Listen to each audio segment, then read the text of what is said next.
विधायकों की बगावत से कॉल पर गिड़गिड़ाई ममता बनर्जी।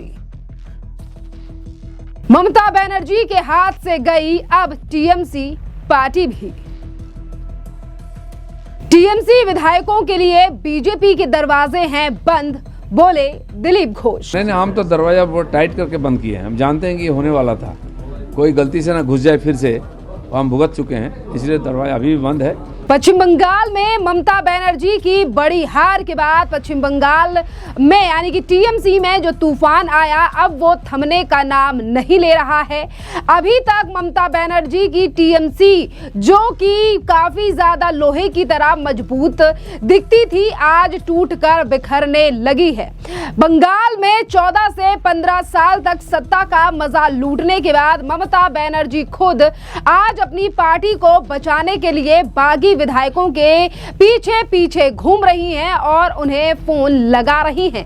लेकिन सवाल यह है, क्या अब बहुत ज्यादा देर हो चुकी है? अब ममता बनर्जी के हाथ से क्या टीएमसी पार्टी निकलने वाली है? क्या यही बड़ा कारण है कि ममता बनर्जी अब एक एक करके अपने बागी विधायकों को फोन कर रही हैं और ये कह रही हैं कि वो टीएमसी को मेरे से लेकर यानी कि मुझसे अलग ना करें, यानी कि ममता बनर्जी को अब टीएमसी उनसे कोई छीन न ले, इस बात का डर सताने लगा है। क्योंकि आपके लिए बता दें कि ममता बनर्जी से सिर्फ एक नहीं, दो नहीं, 10 नहीं, 20 नहीं, बल्कि 60 से ज्यादा ऐसे विधायक हैं जो अब ममता बनर्जी से अलग होकर टीएमसी को ले जाना चाहते हैं। और इसी के साथ साथ अब सियासी गलियारों में ये चर्चा है कि ममता बनर्जी ने खुद कई बागी टीएमसी एमएलएस को फोन करके कालीघाट स्थित अपने आवास पर बैठक में बुलाया है और ये मीटिंग शुक्रवार को बुलाई गई है। लेकिन सच ये है कि इससे पहले भी ममता बनर्जी ने कई और बैठकें की जिसमें अपने विधायकों को बुलाया,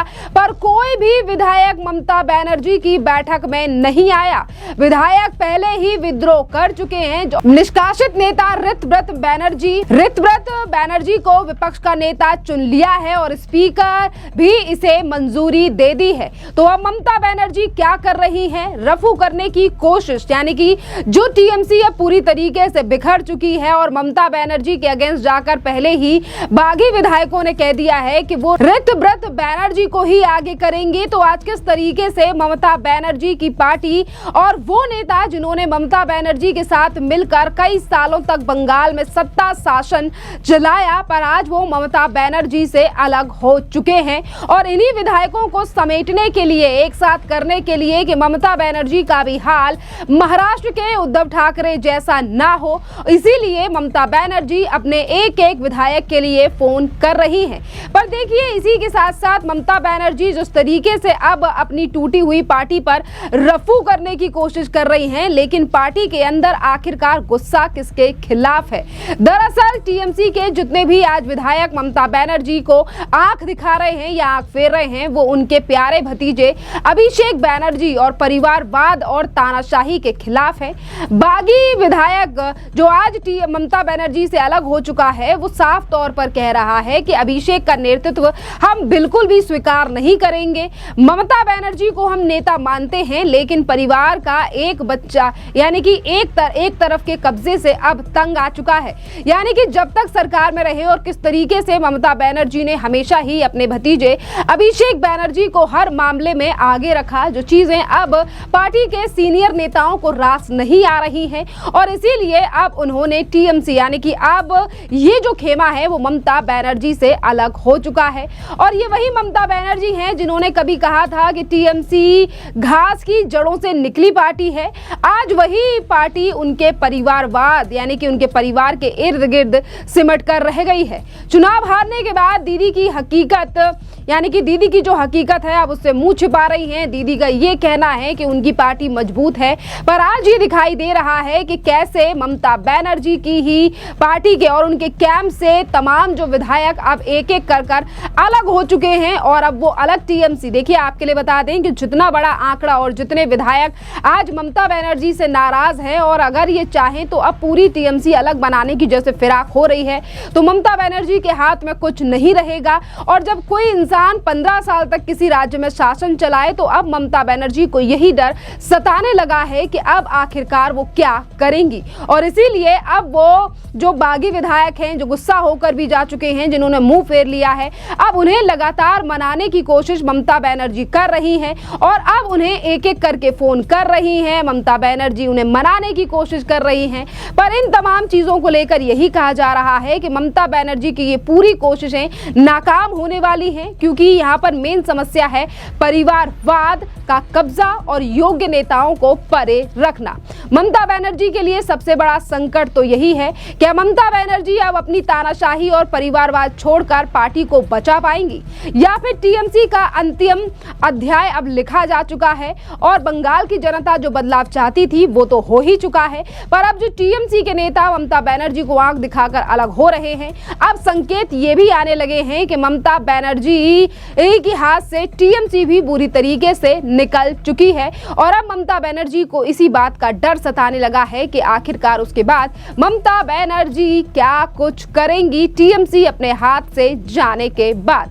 इसी के साथ साथ आपके लिए बता दें कि टीएमसी के बागी विधायकों को लेकर ये भी खबरें उठने लगी कि क्या ये विधायक बीजेपी का दामन थामेंगे, बीजेपी में शामिल होंगे।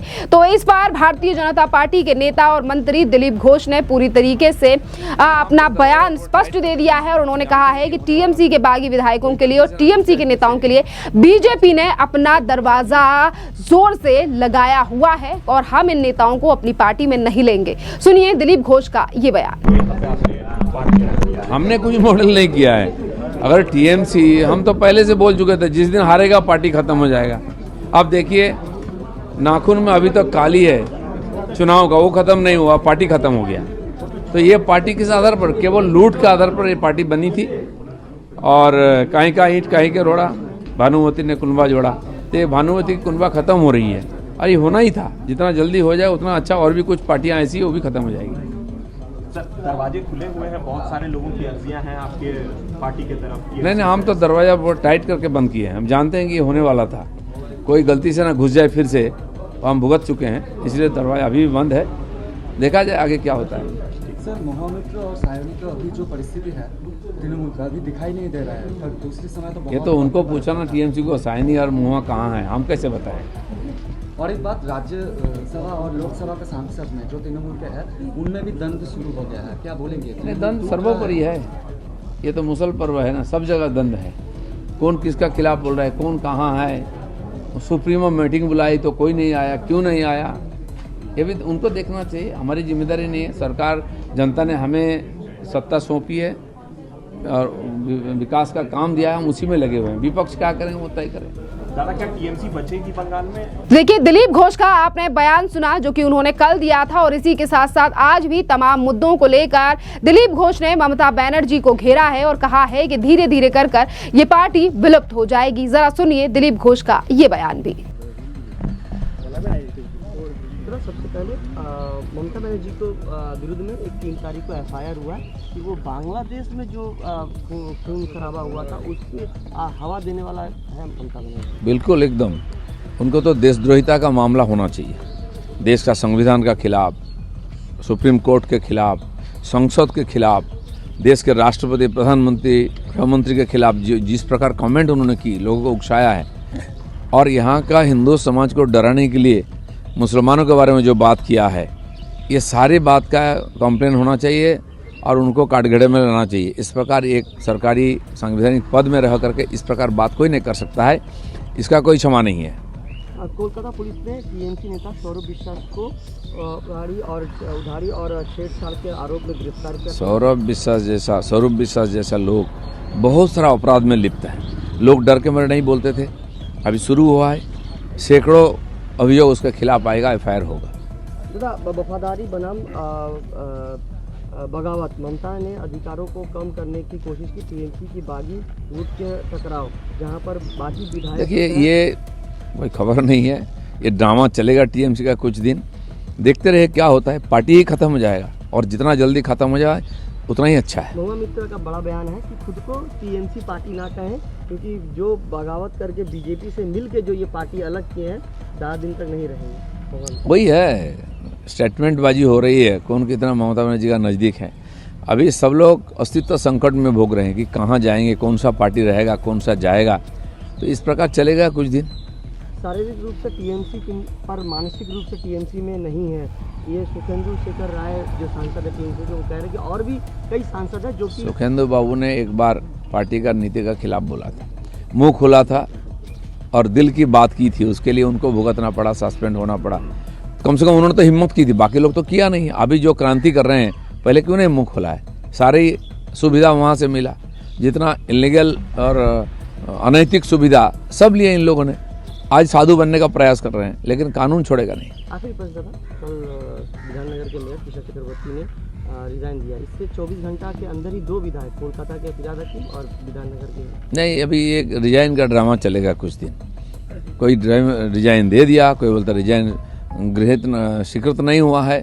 ये मामला उनका है, क्या होता है देखते हैं। लेकिन इन सबको जाना है, मुझे लगता है समय से पहले जाना है, जितना जल्दी साफ हो जाए, चुनाव करके अच्छा नया बोर्ड होकर काम शुरू करें।